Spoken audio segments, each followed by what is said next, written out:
Assalamualaikum warahmatullahi wabarakatuh. Waalaikumsalam warahmatullahi wabarakatuh. Puji dan syukur mari kita haturkan atas kehadirat Allah Subhanahu wa taala.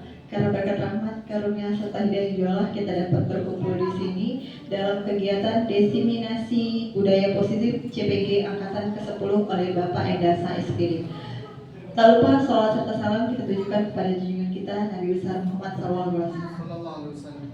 Baiklah Bapak Ibu, kita lanjut ke acara kita. Yang pertama yaitu pembukaan. Untuk membuka, marilah kita bersama-sama membuka acara ini dengan lafaz basmalah. Selanjutnya menyanyikan lagu Indonesia Raya yang akan dipandu oleh Mem Maya Liza SPD. Kepada Mem Maya kami persilakan. Hadirin dimohon untuk berdiri.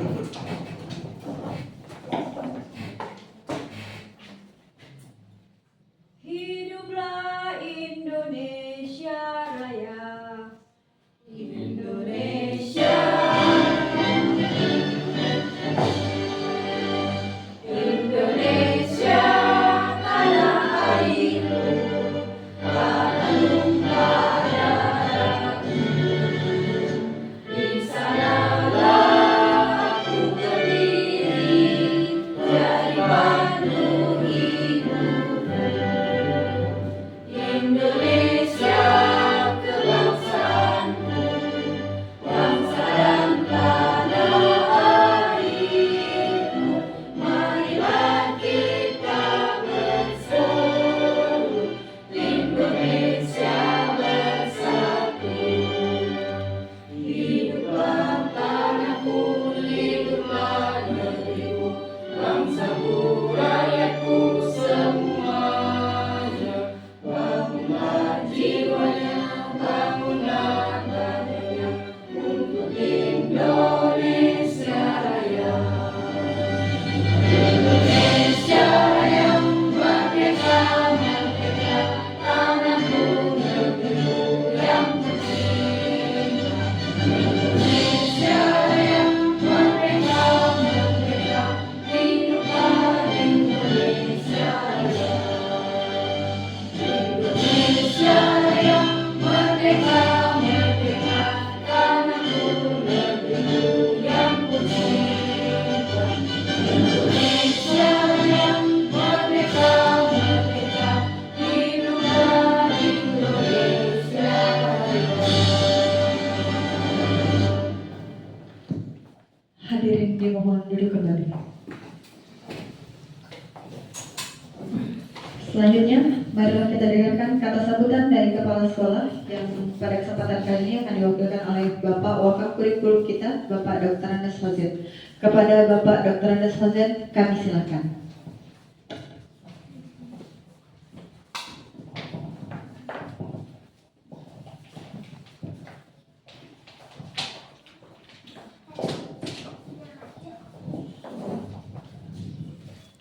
Assalamualaikum warahmatullahi wabarakatuh.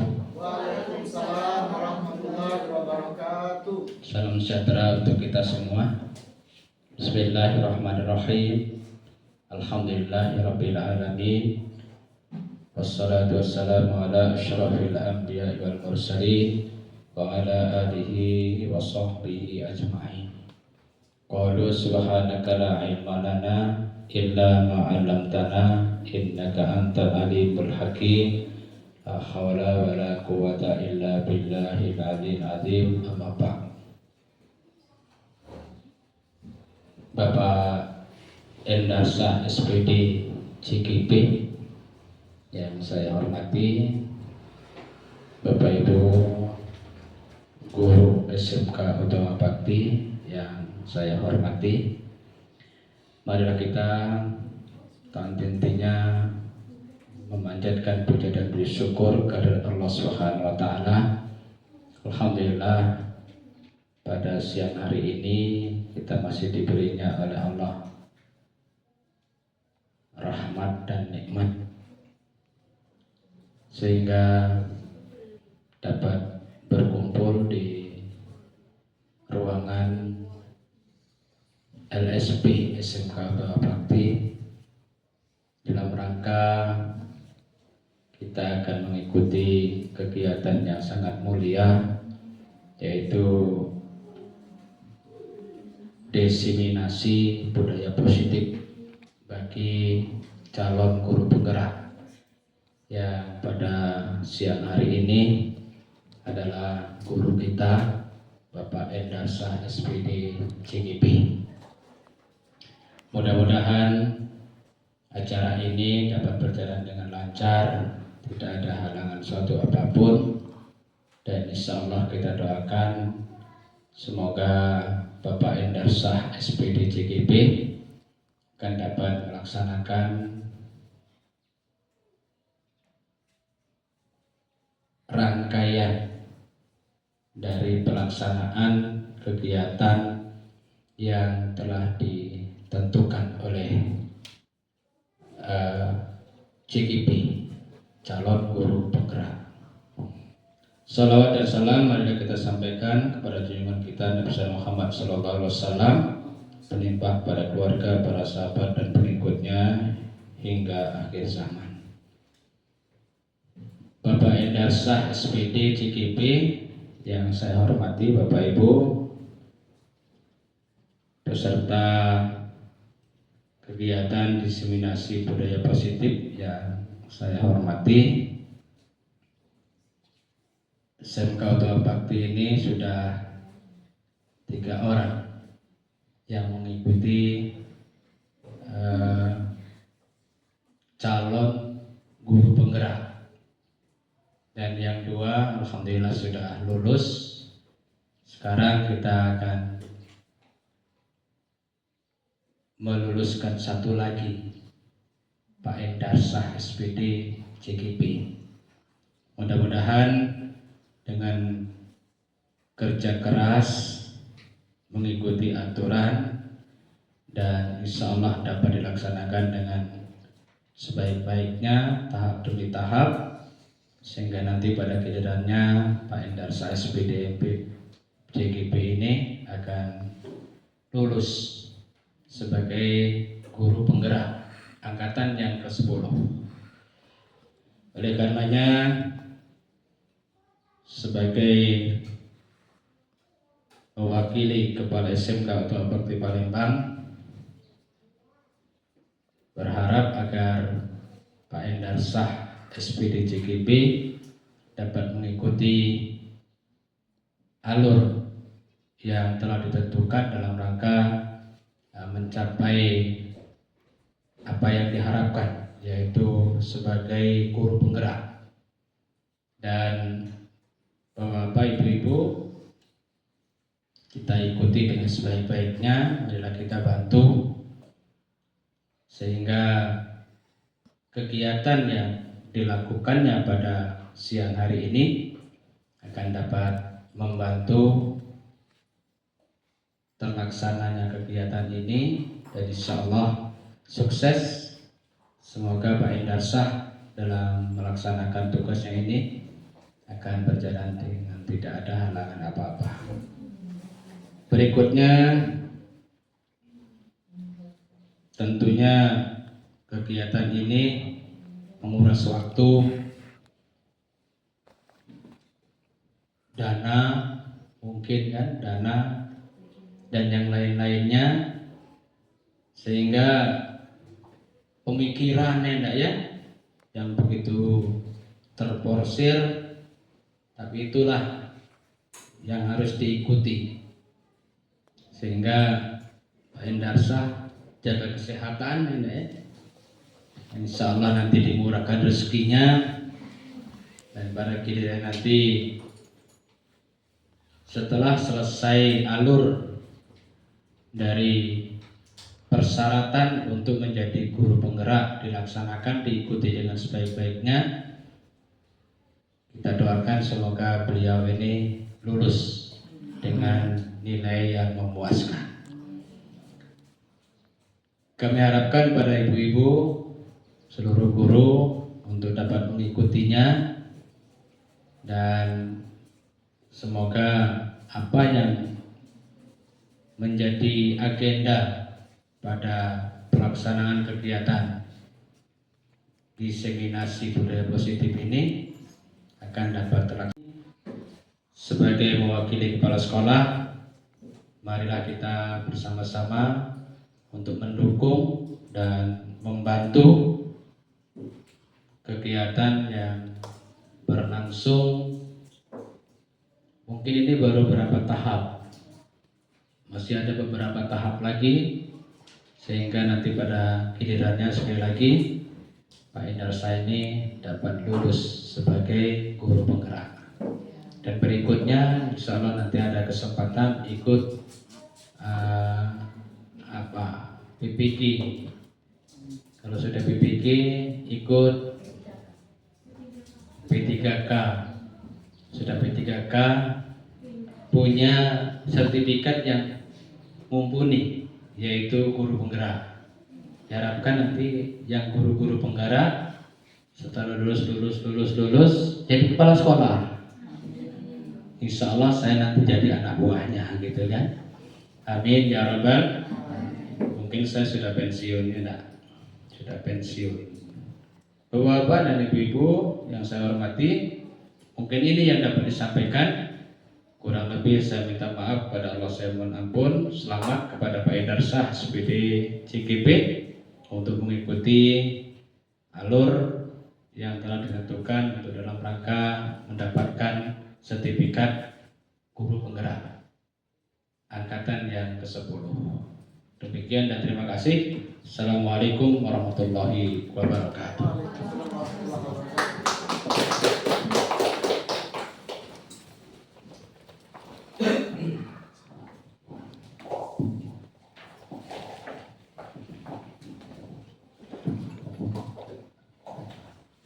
Terima kasih kepada Bapak Dr. Andes Hozen. Selanjutnya, acara penjabaran calon guru penggerak angkatan ke-10 kepada Bapak Endarsah SPD, kami persilahkan.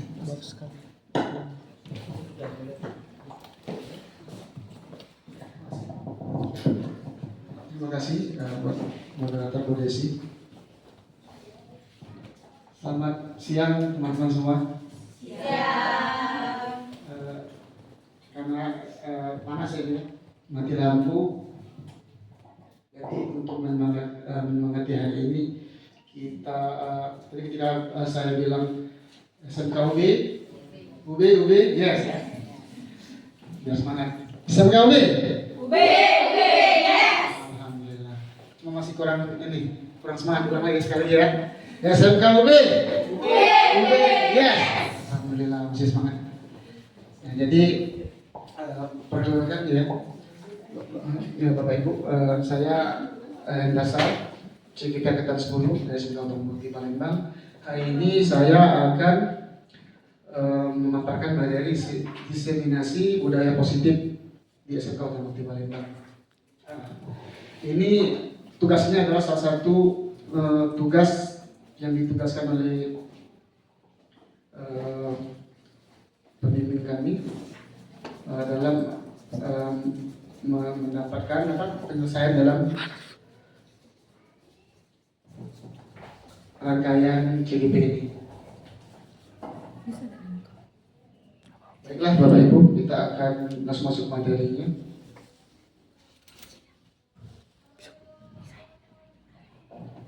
Saya dapat Ibu ya.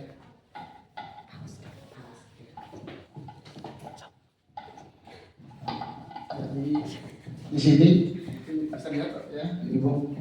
Di situ ada fasilitator kami dan pengajar praktik kami di sebelah kanan. Ya. Kami itu ada Pak Mulyadi dan sebelah lagi itu Pak MDS Ali. Pak Mulyadi ini adalah fasilitator. Kalau dalam CGP kami menyebutnya itu angkatan udara ya, karena kami bertemu dengan Pak Mulyadi ini hanya dalam tatap maya. Sedangkan Pak Mas Agus Ali Hamedi ini itu pengajar praktik kami, itu angkatan darat, karena kami sering bertemu tatap muka langsung. Selanjutnya,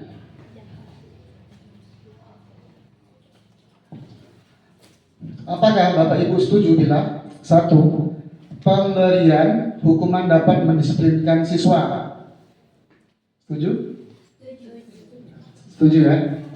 Kedua, Pemberian hadiah meningkatkan prestasi siswa. Setuju? Selanjutnya, guru harus mampu memberikan solusi untuk setiap siswa yang bermasalah. Setuju? Keempat, guru berperan sebagai teman bagi siswa. Setuju. Oke. Ini ada kaitan nanti untuk ke depannya. Nah, positive mindset. Apa itu budaya positif? Nah, budaya positif itu adalah perwujudan dari nilai-nilai atau keyakinan universal yang diterapkan di sekolah. Nah, dalam konsep inti untuk menciptakan budaya positif, di situ ada 6 poin. Disiplin positif, motivasi perilaku manusia, keyakinan kelas atau sekolah, kebutuhan dasar manusia, posisi kontrol seorang guru, terakhir itu segitiga restitusi. Nah, dari ke-6 poin ini kita lanjut ke segitiga restitusi. Di sini saya akan mengajak ibu-ibu sekalian membuat permainan, yaitu permainan genggam. Nah, nanti ibu cari pasangan, satu menggenggam, satu berusaha untuk membuka. Dan nanti membukanya dengan cara merayu, membujuk untuk si yang menggenggam tadi untuk membuka genggaman tersebut. Nah, yang menggenggam itu ibu bayangkan, yang ibu genggam itu adalah suatu barang yang berharga buat ibu. Nah, bayangkan. Jadi bayangkan yang ibu menggenggam tangan itu, dan genggaman itu ada barang berharga, paling berharga bagi ibu. Nah, nanti itu, silakan untuk mencari pasangan, ya. Ibu-ibu mencari pasangan. Pas pasangannya. Ibu Kartika sama Bu Lili, Bu Dewi sama Bu Dewi, sama aja. Sabila, Bu Yulia, Bu Maya sama Bu Desi. Silakan. Pilih siapa yang mau menggenggam, siapa yang mau merayu. Genggam yang kuat, Bu.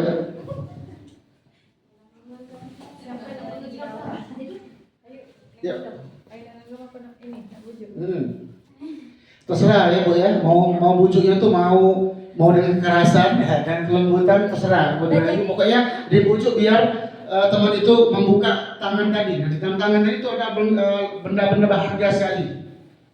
Nah, jadi pertahankan itu. Jadi bagaimana ibu untuk membujuk biar ibu itu membuka? Boleh tanya Pak? Boleh. Jadi untuk merayunya itu dengan suara atau boleh Dengan suara boleh. sentuhan Suara, fisik? sentuhan fisik. Oh. Gak boleh. Karena kan sama-sama jenis ya. Soalnya nggak beda jenis. Ada apa? Ya, lagi ya.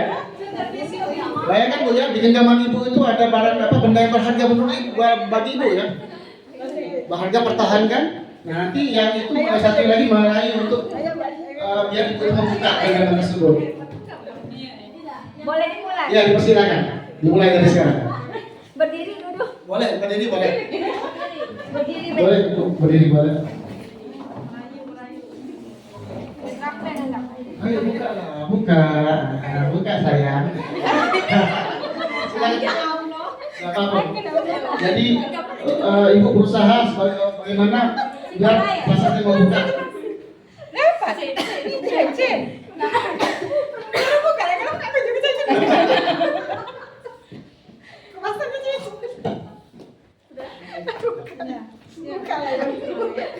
Silakan. Dibujuk bagaimana bagaimana saja. Ada waktu nggak Pak? Mungkin 3 menit. 3 menit. Ya. 3 berarti. Udah pasti sudah. Oh, pakai waktu ya timer. Harus berhasil atau tidak? Tapi kalau sudah ini tidak bisa lepas lagi. Bisa lepas lagi. Bisa. Ayo. Bisa lepas. Tidak bisa lepas lagi.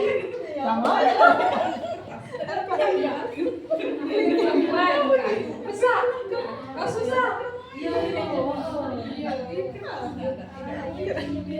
Tidak. Tapi mempertahankan. Iya, pinjam ya. Pinjam ya. Tidak. Terima kasih. Terima kasih, saya dapat.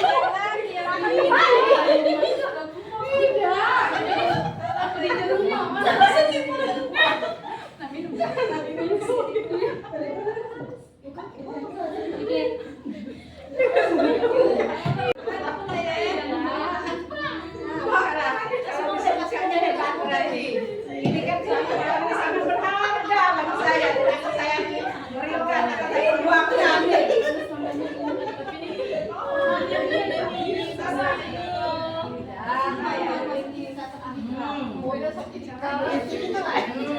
Yuk, kalau bisa dibuka ini berarti hebat. Ayo. Ini sesuatu barang yang sangat berharga. Bagaimana juga agar saya dijualkan, dipertahankan, tenaga. Tidak bisa. Tabungan 1 M. Tapi ini tidak bisa nyampe sama susah.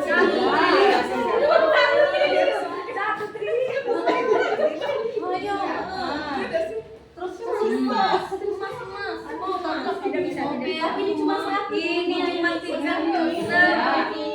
Harta paling berharga tidak bisa dijual sendiri. Oke, waktunya habis. Tangan kalian semua. Silakan kembali ke tempat duduk masing-masing.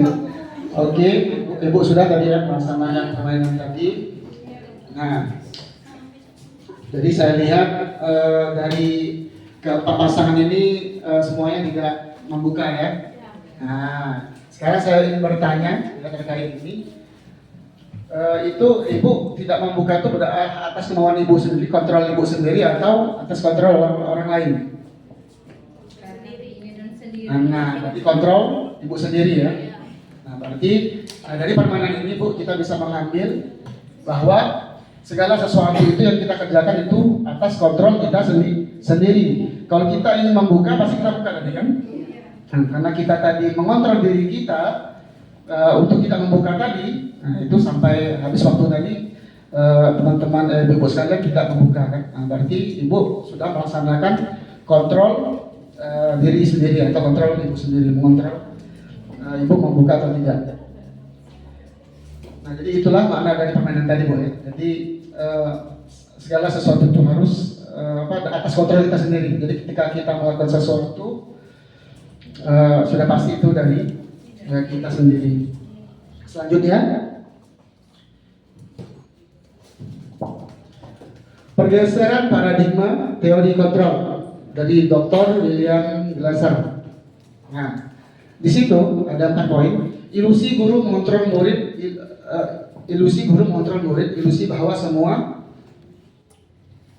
ya Terus selanjutnya penguatan positif efektif dan bermanfaat, ilusi bahwa kritik dan membuat orang merasa terus bersalah dapat menguatkan karakter ilusi bahwa orang dewasa memiliki hak untuk memaksa ya.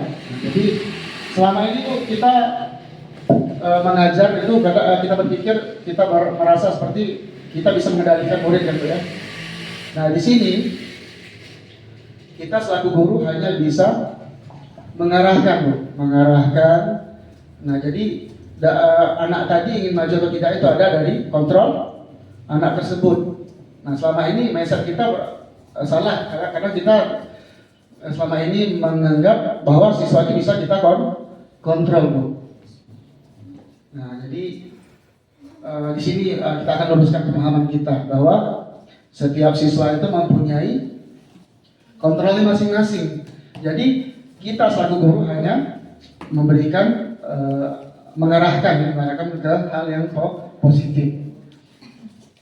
Ini salah satu contoh. Terkadang kita memberikan tugas pada siswa, memberikan PR, dikumpul minggu depan. Nah, setelah minggu depan, siswa tadi ada sebagian yang mengumpulkan PR tadi, ada sebagian yang tidak mengumpulkan PR. Nah, disitulah letak bahwa kita selaku guru itu tidak bisa memaksakan bahwa siswa tadi harus mengumpul PR semua, seperti itu. Nah, tidak bisa karena kontrol itu hanya ada pada siswa tersebut. Jadi kalau siswa tadi ingin jadi pintar, dia berusaha, dia mengontrol dirinya untuk berusaha belajar agar dia pintar. Nah, kita selaku guru hanya memfasilitasi atau mengarahkan. Nah, selama ini ya mungkin situ kita salahnya Bu ya.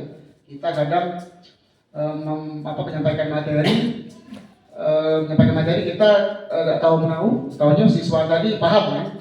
Padahal setiap kemampuan siswa tadi mempunyai kemampuan yang berbeda-beda satu dengan yang lain. Sekolah, nah itu. Jadi kalau melanggar dia ada konsekuensinya. Beda dengan hukuman. Kalau hukuman tadi siswa melanggar, kita spontan langsung membuat hukuman kan, saling ngapu atau ngepel atau lap kacau. Itu hukuman karena sifatnya spontan. Kalau konsekuensi itu sudah dirancang dari jauh-jauh hari. Selanjutnya restitusi. Restitusi adalah proses menciptakan kondisi bagi murid untuk memperbaiki kesalahan mereka, sehingga mereka bisa kembali pada kelompok mereka dengan karakter yang lebih baik atau lebih kuat. Seperti itu Bu. Nah, salah satu contohnya Bu, kadang siswa ini kan ada yang bandel, kadang datang telat terus, kadang tidak sekolah. Nah, ketika kita memberikan dia kepercayaan, kita ada jabatan kan, ada jabatan seperti kita untuk jabatan sebagai ketua kelas, atau jadi wakil ketua kelas, atau bagian keamanan dan sebagainya Bu ya. Nah, di situ yang bandel tadi karena dia diberikan tanggung jawab, nah dia merasa mempunyai tanggung jawab sendiri, malu kan. Jadi kalau dia telat, malu sama kawan yang lain. Nah, jadi dengan dia diberi tanggung jawab tadi, dia merubah dirinya berangsur-angsur jadi yang lebih baik Bu. Nah, jadi memang terhadap siswa itu ketika dia diberi tanggung jawab, dia itu bisa berubah jadi baik Bu. Nah, kadang siswa tadi kita tidak berikan tanggung jawab dan arti tidak kita jadikan apa-apa di dalam kelas Bu. Nah, sekarang siswa itu dibuat ulah. Nah, mungkin secara langsung siswa tadi itu pengen mencari perhatian kepada guru tadi atau wali kelas kan. Nah, jadi dibuat masalah sehingga wali kelas tadi melakukan tindakan memanggil orang tua, ya. Jadi teman kamu terus sama siswa bermasalah tadi. Nah, karena siswa senang saya itu.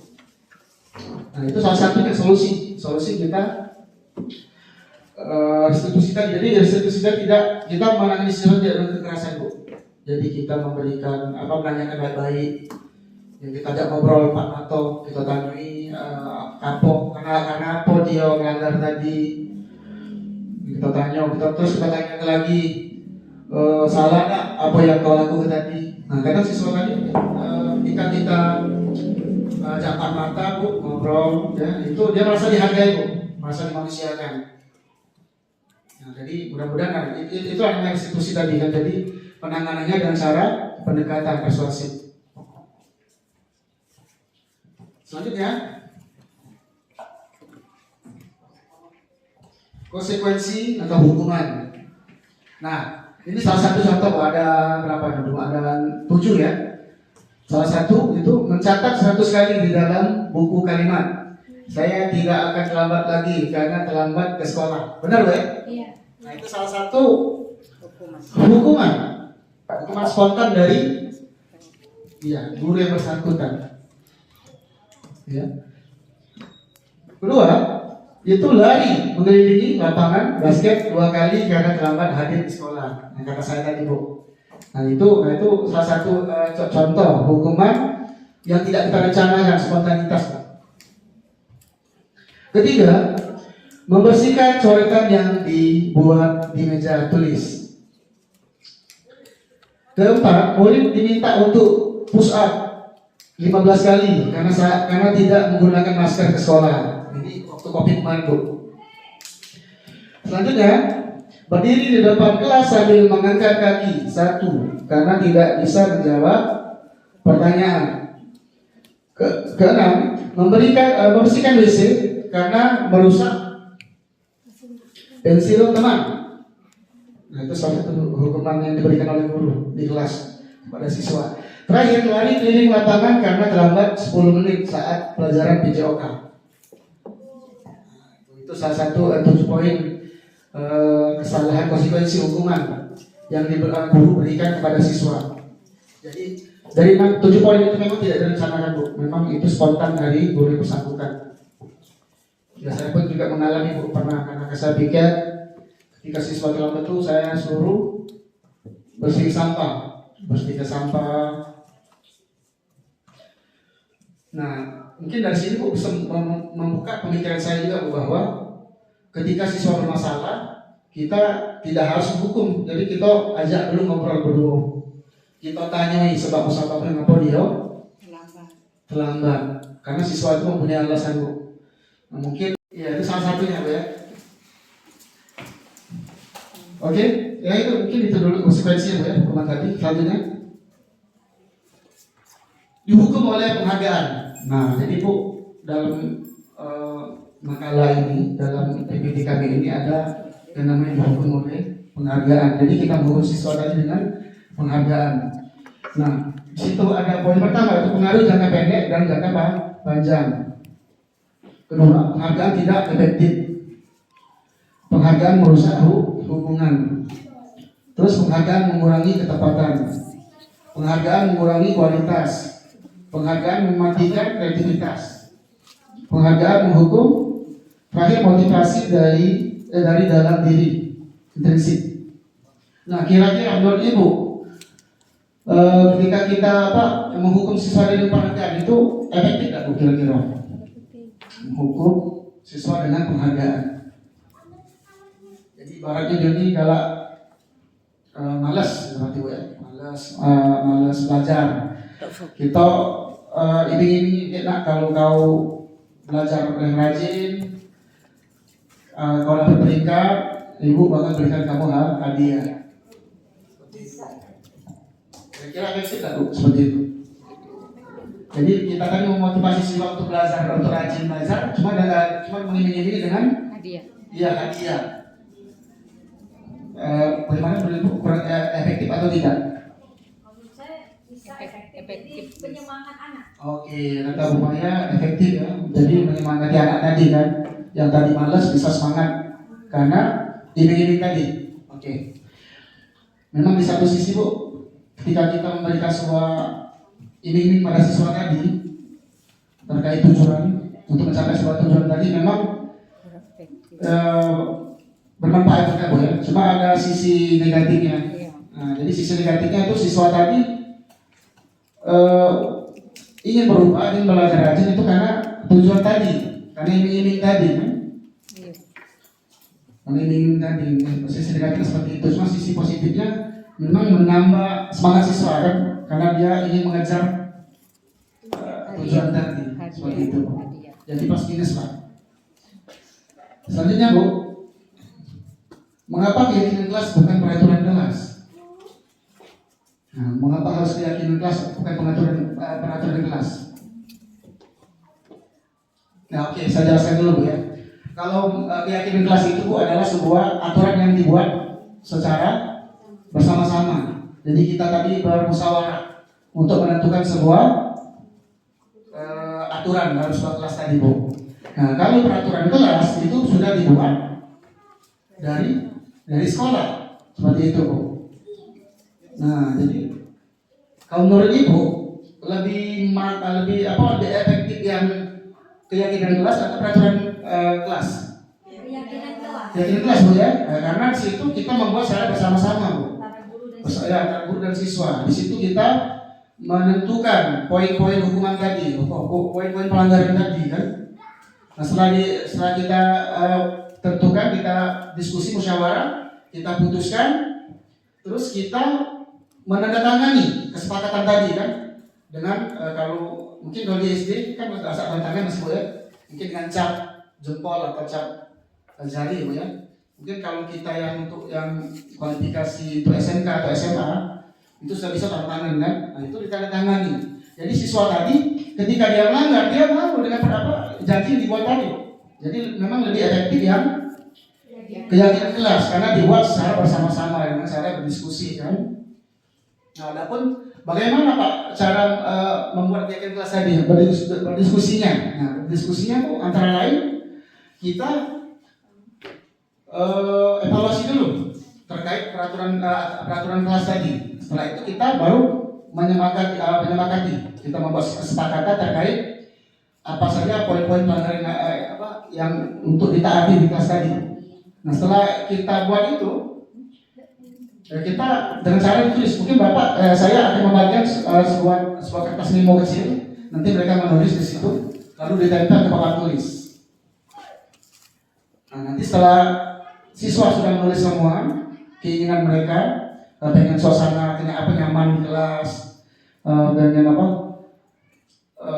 suasana bersih dalam kelas, ya, menjaga kebersihan dalam kelas.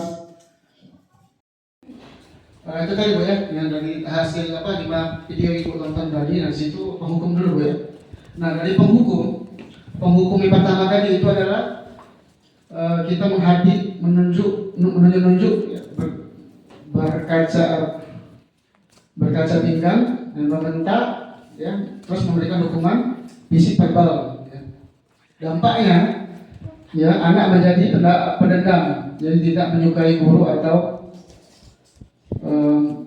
guru mapel tersebut. Ya. Jadi ketika kita memberikan hukuman tadi, Bu ya, siswa tadi jadi pendendam dengan kita, apalagi kita tadi memberikan hukuman fisik dan sebagainya, Bu ya. Nah itu akan diingat oleh siswa tadi. Terus siswa tadi pastilah tidak senang dengan kita.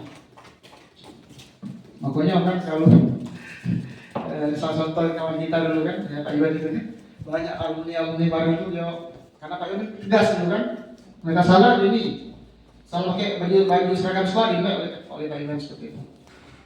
Nah siswa tadi ya pendendam sama kita, jadi dia ingat, cuma dia tidak melawan, cuma dia mengingat. Iya, karena kita marah kemarin ya. Bakal ingat sampai dia tamat. Seperti itu. Itu dampak dari hukum tadi, Bu ya. Terus membuat merasa bersalah. Nah, membuat merasa bersalah tadi, ya kita marahin dengan suara yang lembut, Bu. Lembut namun menyalahkan siswa. Jadi kita tadi lembut cuma salah kaunian Maria. Nah, ada itu kan? Ya itu Maria kan dia diadu preman ya. Bu ya. Wah, dari Cekaus yang nganu kau. Itu naik Kiai Palang. Oh salah kaunian Maria. Ya. Preman itu tuh katanya. Baca itu lah ya. Jadi kita lawan ya. Jadi salah anaknya bebek. Nah, jadi kembali ke materi tadi. Jadi kita marahin dengan suara yang lembut, Bu. Ya, tapi tetap menyalahkan siswa tadi. Kita tidak membenarkan kalau siswa tadi salah. Terus guru tadi menyatakan kesalahan pada siswa tadi dan guru yang menderita. Kan? Dampaknya membuat siswa tadi merasa bersalah, terus rendah diri dan menarik diri. Jadi siswa tadi karena kita posisikan dia sebagai yang bersalah, dia jadi enak gitu. Jadi dia dari enak tadi dia bisa menjadi lebih baik lagi. Terus ketiga teman, jadi guru tadi bersikap ramah, dia cenderung bersenda gurau untuk menghangatkan suasana. Jadi tadi guru dan murid tadi lebih hangat percakapannya, ya, karena guru tadi menganggap siswanya sebagai teman. Nah dampaknya, Bu, ya, Bapak Ibu, dampaknya itu murid bergantung pada satu orang. Benar sekali, Bu. Jadi siswa tadi karena kita akrab tadi, jadi kalau ada masalah itu dia langsung ngadu gitu. Minta tolong gitu, anak kita aku mau ya. Mari buka tika, lalu ngadu. Saya saat balik kelas. Nah, Pak berani ya, Bu. Ya, yuk Katika itu senior, Bu Katika itu. Pak juniornya, Pak berani, kamu salah. Ini gitu. Jadi aku salah, tidak benar kan? Kau salah dapat ya, Bu. Guru tidak pernah salah, karena guru itu mendidik. Jadi karena kalian dididik, kalian tidak boleh. Tidak boleh ini ya, tidak boleh melawan ya, karena kita itu murid ya. Kita tetap hormat pada guru. Nah seperti itu. Kedua, membuat siswanya tidak mandiri, Bu. Jadi ada apa-apa itu dia bergantung pada kita. Pak tolong Pak, aku telah bayar SPP Pak. Ini nak ulangan lah. Padahal kita kan ada aturan dari sekolah yang harus kita taati. Selanjutnya, pemantau dan manajer. Kita pemantau dulu. Nah, posisi pemantau itu nada bicaranya dan ekspresinya datar. Jadi kita tadi Bu marah tadi datar lah ya. Tidak marah, tidak senyum, tidak marah gitu. Cuma kita di tengah-tengahnya. Jadi buat siswa tadi jadi bingung kan. Ibu Kartika ini marah tidak? Boleh ini marah tidak? Karena ekspresi kita datar. Ya, tidak marah, tidak senyum. Selanjutnya, identitas berhasil. Ketiga, pemantau tetap memantau saat siswa tadi diberi sanksi. Jadi ketika siswa tadi diberikan hukuman, kita tetap memantau dari kejauhan. Dampaknya itu menghitung hadiah hukuman yang diberi tanpa melihat nilai kebajikan. Ya. Tidak sepenuhnya mandiri. Itu dampak dari pemantau tadi. Nah, terakhir manajer itu suaranya netral. Kita identitas positif dan berhasil. Jadi kalau kita pakai manajer ini, memang sebenarnya dari 5 posisi kontrol, Bu, posisi kelima manajer inilah yang paling efektif. Ya. Kenapa, Bapak? Saya bilang efektif karena ketika kita tadi menghadapi siswa bermasalah tadi, siswa tadi itu cenderung lebih dihargai oleh kita, Bu. Karena kita tadi kan lebih seperti komunikasi dengan bertanya, kau ini aku telah ada masalah, aku cerita sama ibu, cerita sama bapak, saya tenang. Jadi siswa tadi kan karena kita pancing tadi dia terbuka untuk cerita pada kita tadi, Bu. Nah, kedua, kita mengajukan pertanyaan tadi, kata saya tadi, Bu, mengajukan pertanyaan yang bermakna. Terus kita membantu siswa tadi memecahkan masalah. Itu kita tanya tadi, apa kau telah, kau siangan, kau begadang. Makanya kau jangan begadang, kau tinggal kelak, kau jauhi kawan-kawan yang sering ngajak begadang.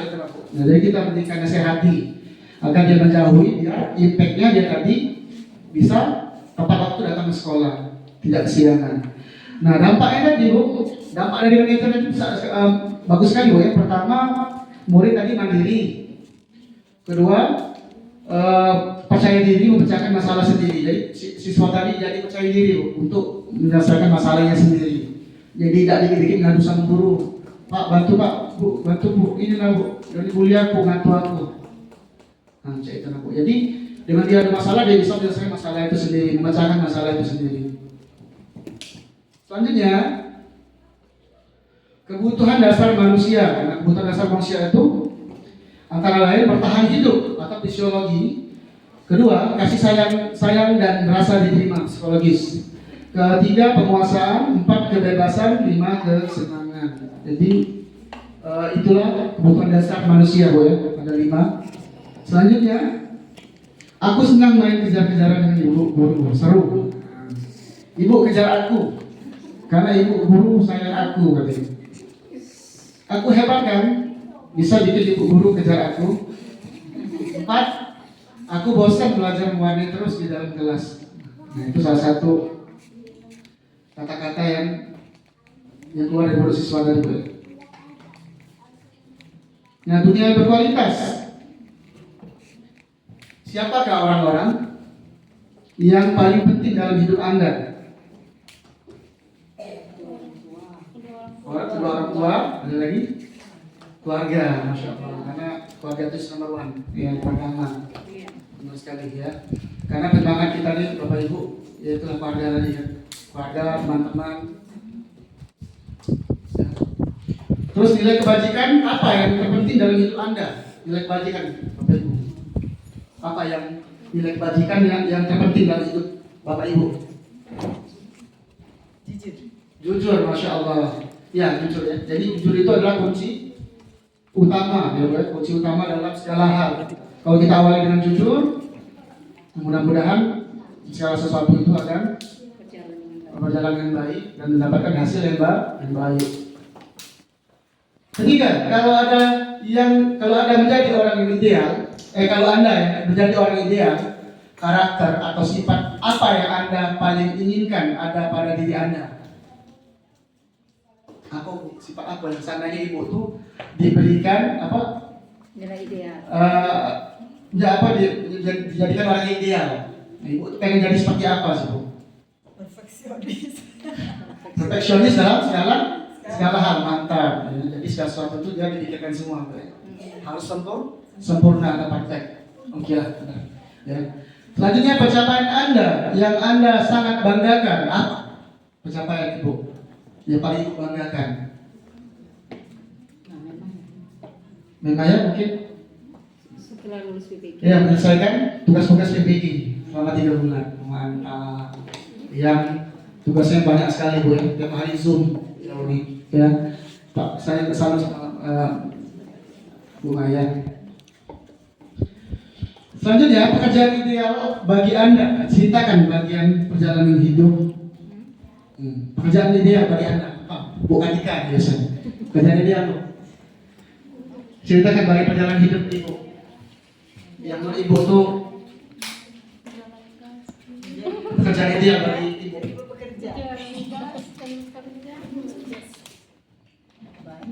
Banyak sekali Bu. Iya. Tak bisa diusahakan dengan kata Bu ya. Ya karena bukan sekali ya orangnya usahawan ya. Selain guru, pengusaha juga. Nah, kalau Tuhan bertakwa kepada Tuhan Yang Maha Esa dan berhalal mulia, kebinekaan global, mandiri, bergotong royong, benar kritis dan kreatif.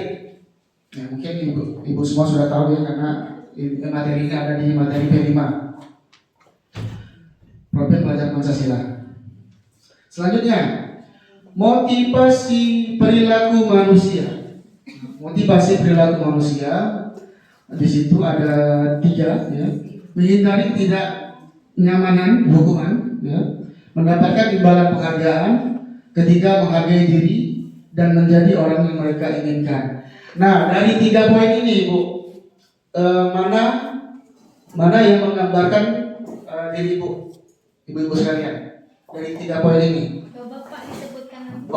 Saya ulang kembali ya. Motivasi perilaku manusia. Pertama itu menghindari ketidaknyamanan atau dalam garis miring itu hukuman. Kedua, mendapat imbalan atau penghargaan. Nah, ketiga, menghargai diri dan menjadi orang yang mereka inginkan. Nah, dari ketiga poin ini, mana yang menggambarkan diri Ibu? Oh, ini aku nih nomor 3. Oh, nomor 2 aku nih ya. Aku nih nak mendapatkan imbalan dulu dan penghargaan dulu, baru aku nak disiplin positif. Seperti disiplin positif itu seperti kita datang tidak telat, ya waktu upacara bendera kita datang, mengajar tepat waktu, seperti itu Bu. Dari 3 ini tadi mana yang menggambarkan diri Bu? 3, oke benar sekali Bu. Ya, jadi menghargai diri dan menjadi orang yang mereka inginkan. Jadi kita tadi melakukan disiplin positif itu tidak harus dengan iming-iming mendapatkan penghargaan, diberikan imbalan, ya.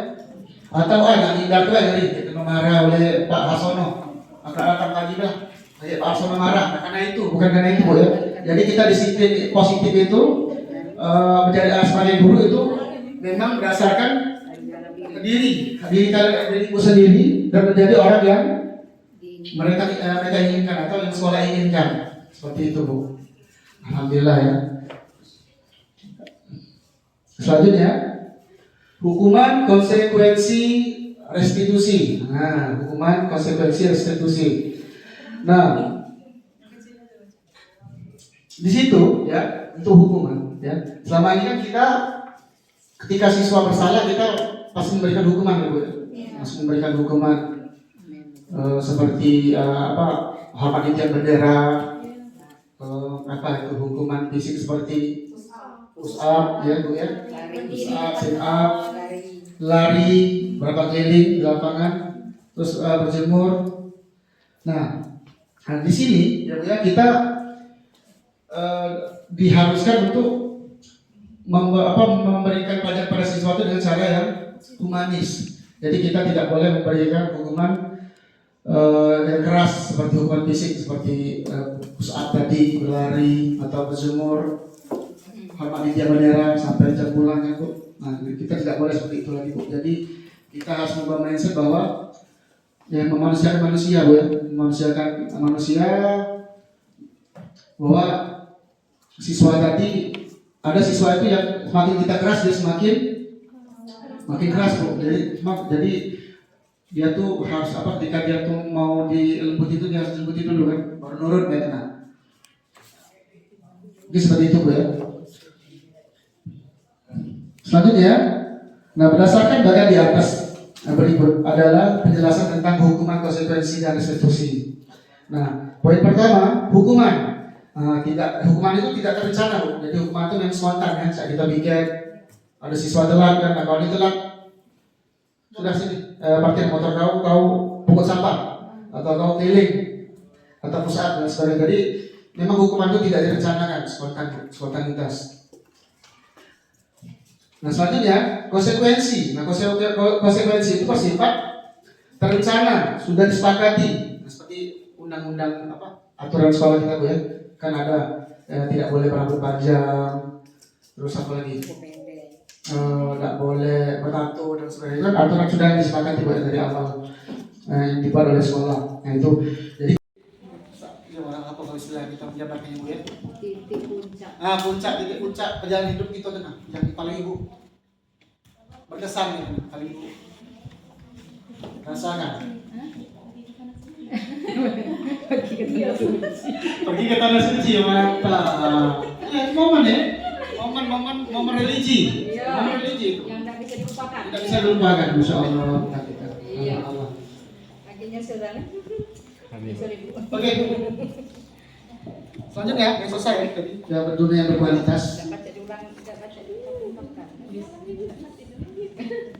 Oke, pengertian segitiga restitusi tadi, Bu ya.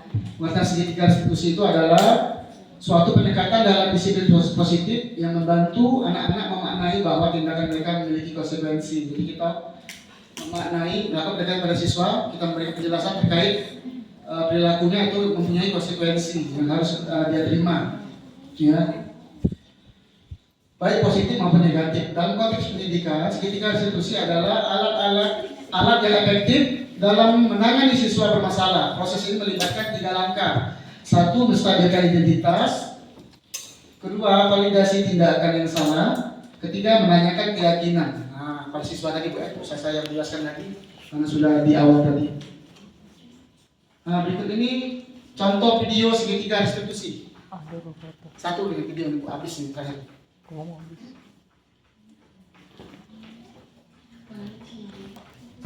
Salah terkait siswa tadi.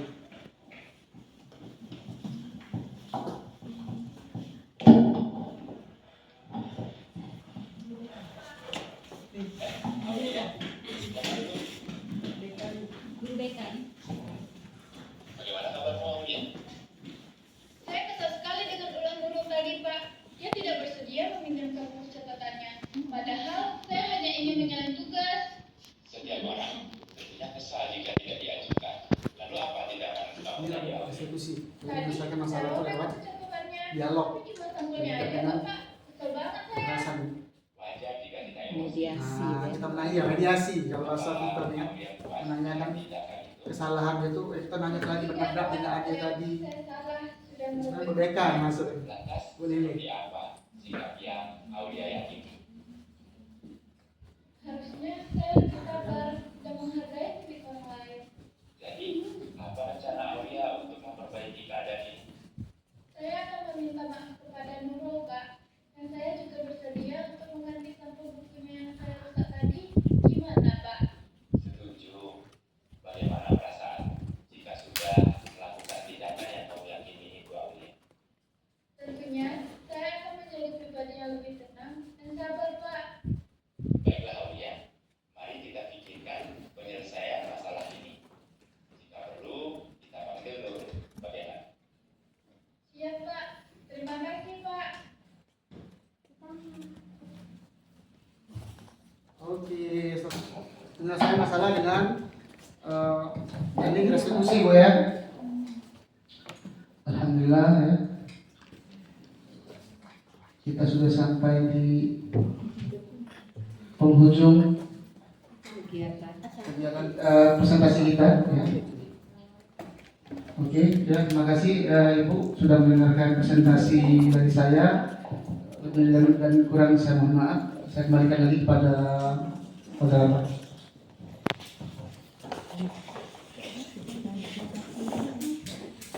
Selanjutnya tanya jawab. Bagi ibu-ibu yang ingin bertanya silakan. Ada yang bertanya? Kartika? Ya, silakan.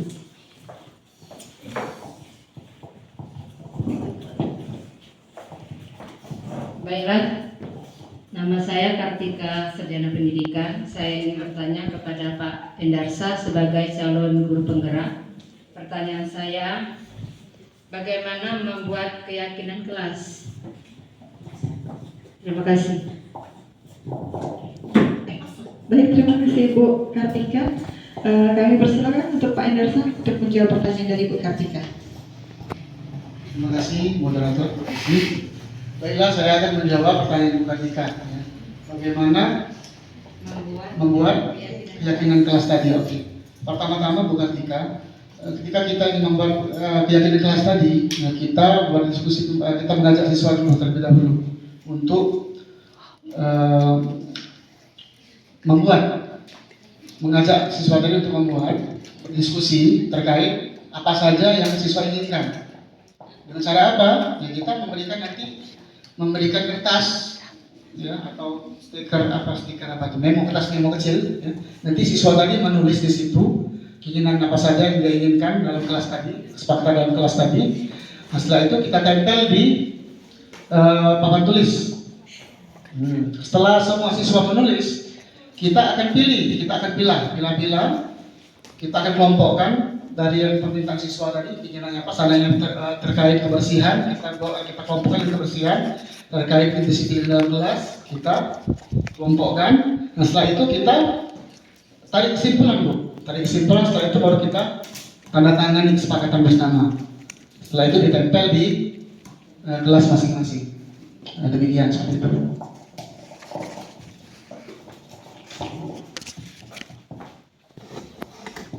Terima kasih Pak Endarsa.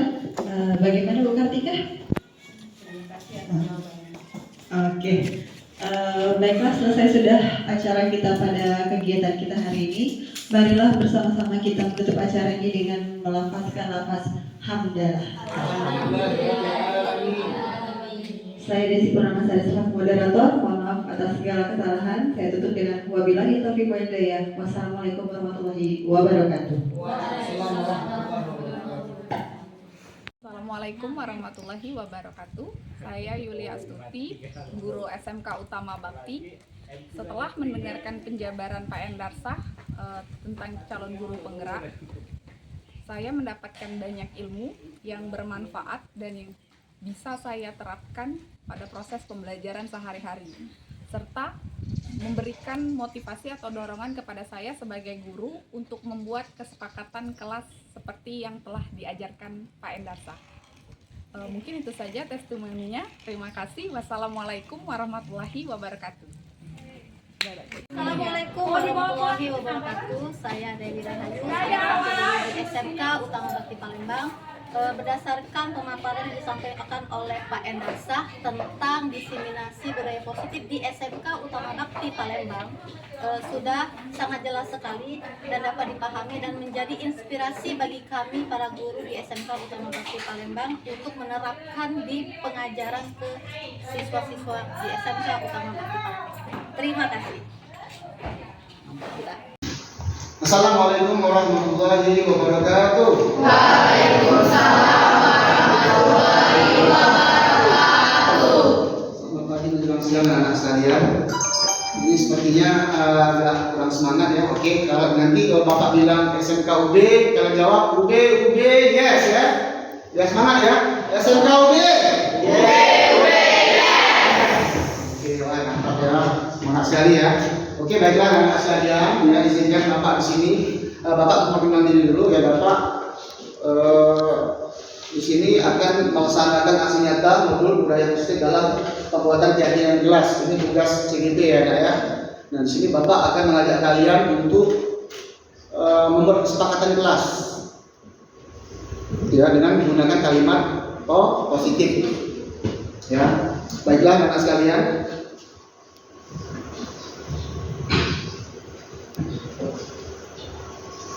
Perkenalan ya, sudah perkenalannya. Lanjut ke, nah ini perkenalkan fasilitator Bapak. Di sebelah sini ini ada Pak Mulyadi. Pak Mulyadi ini sebagai fasilitator ya, fasilitator Bapak. di sebelah kanan Bapak ini ada MGS Ali Hanaini, itu sebagai pengajar praktik. Nah, inilah fasilitator dan pengajar praktik Bapak dalam kegiatan CGP ini.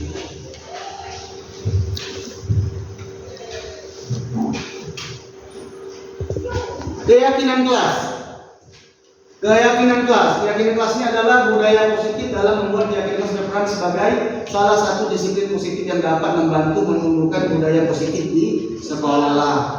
Ya, keyakinan kelas adalah pernyataan universal yang dibuat bersama oleh guru dan murid, memiliki nilai kebajikan dan digunakan untuk membentuk perilaku positif. Nah, jadi budaya positif ini keyakinan kelas ini adalah sebuah pernyataan ya yang kita susun bersama antara Bapak selaku guru dan kalian sebagai murid ya, secara universal ya, dibuat bersama dan kesepakati bersama.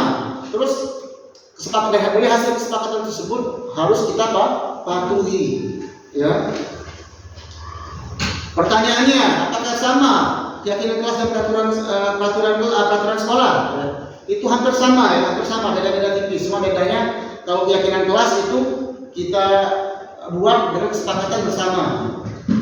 Kecuali kalau peraturan sekolah itu sudah dibuat oleh sekolah sebelum kita ada, sebelum kami jadi siswa di sini. Itu bedanya. Selanjutnya, prosedur pembentukan keyakinan sekolah atau kelas. Nah, Pak, kok ada sekolah juga? Nah, sekolah juga ada. Kalau keyakinan sekolah itu keyakinan kesepakatan yang dibuat oleh pihak sekolah. Kalau kita saat ini itu membuat kesepakatan kelas. Jadi kesepakatan kelas itu hanya sebatas Bapak selaku guru dan kalian selaku murid saja. Dengan cara berdiskusi bersama, disepakati bersama dan kita patuhi bersama. Paham ya? Kalau paham, Pak ingin bertanya terlebih dahulu ya. Kita memang sudah ada aturan di kelas ya, sudah ada kan? Nah, cuma di situ mungkin peraturan yang di kelas kita itu dibuat hanya oleh guru saja, kan tidak melibatkan siswanya atau melibatkan murid. Nah, di sini Bapak akan mengajak kalian untuk menyepakati bersama, membuat bersama-sama kesepakatan tadi, ya, dengan cara bermusyawarah. Kita akan Pak akan bagikan sebuah kertas nanti pada kalian. Silakan kalian isi apa impian yang ada di benak kalian terkait keyakinan kelas tadi. Silakan utarakan di situ, terus ditempel di dinding nanti. Nah, dari hasil ditempel nanti baru kita akan kelompokkan masing-masing, tulisan kalian tadi. Terus kayaknya kita akan sepakati bersama apa kesepakatan yang kita buat itu ya, dan nanti kalian tanda tangani. Nah, sebagai buktinya kalian tanda tangani sebagai bukti bahwa kalian menerima kesepakatan tersebut. Paham ya? Nah, sebelum Bapak membagikan kertas ini, kertas not ini, sticky note ini, Bapak ingin bertanya terlebih dahulu, apa impian kalian dalam keyakinan kelas dalam kelas ini ya. Pak ingin bertanya terlebih dahulu, Rafael, apa impian dalam keyakinan kelas kamu yang kamu harapkan di sekolah ini, di kelas ini ya? Mendapatkan ketenangan dalam kelas, Pak. Oh iya, mendapatkan ketenangan dalam kelas. Ya, oke. Selanjutnya ada lagi mungkin Kavi. Pak, ini impian saya di kelas adalah kelas yang kondusif serta tentram agar konsisten belajar. Oh, mantap sekali ya. Oke, ini bagus sekali ya. Rafael tadi sama Kavi bagus sekali. Impian dan harapannya dalam keyakinan kelas ini ya. Nah, mudah-mudahan nanti Pak akan bagikan kertas ini ya. Silakan kalian utarakan ya keyakinan kelas kalian yang kalian harapkan dalam kelas ini. Kalian utarakan, nanti kita akan sepakati bersama.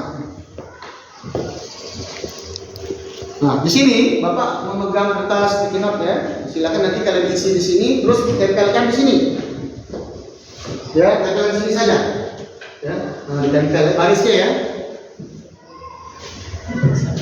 Ya, Pak berikan dulu.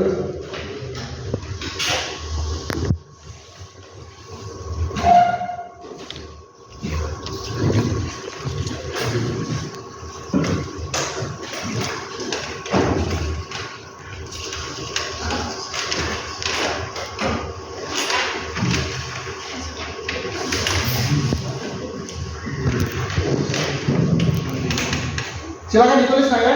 Ditulis apa keyakinan kalian, yang kalian inginkan, ya, yang kalian impikan, yang kita yang harus kita buat dalam kelas ini. Keyakinan apa yang kalian harapkan? Silakan ditulis.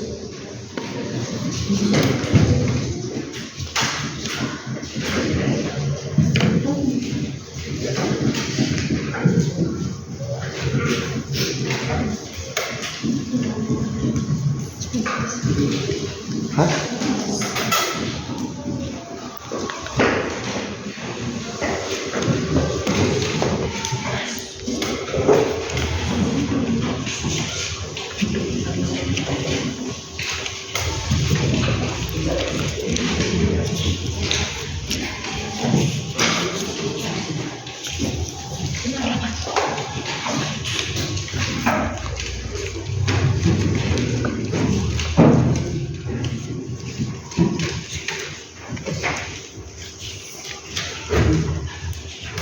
Semua?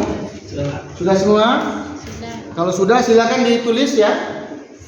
Keyakinan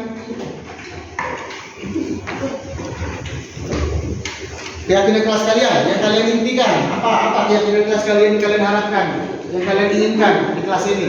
Silakan ditulis ya. Silakan ditulis. Nanti kalau sudah ditulis silakan ditempel di dinding ini, ya, dibariskan.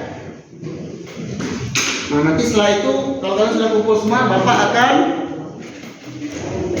baru kita akan membahas bersama-sama.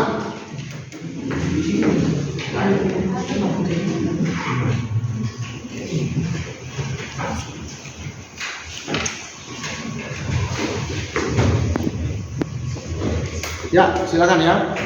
Setelah itu kalian tempelkan di dinding ini. Nanti baru kita kelompokkan masing-masing dari tulisan kalian. Nah, setelah itu baru kita ubah menjadi kalimat positif ya. Kok?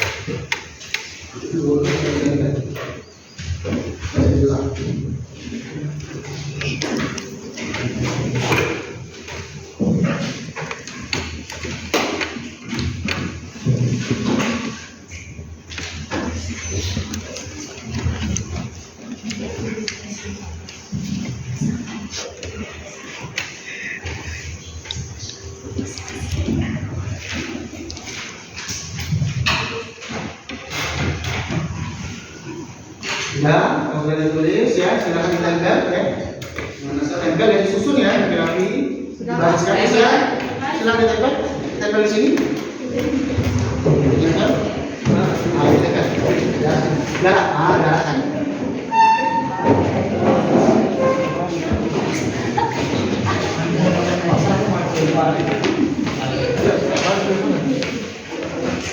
Rapi-rapi ya, rapi ya, disusun ya.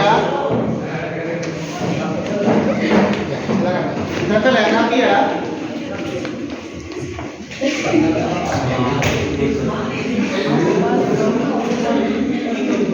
Selamat siang, saya Rafael Tabara dari kelas 10 TKJ 2. Saya berterima kasih kepada Pak Endarsa karena sudah membuat keyakinan kelas untuk kami sehingga kami bisa lebih teratur dan lebih tertata dalam kelas, sehingga kami bisa menjadi lebih baik dalam pembelajaran ataupun tidak pada pembelajaran.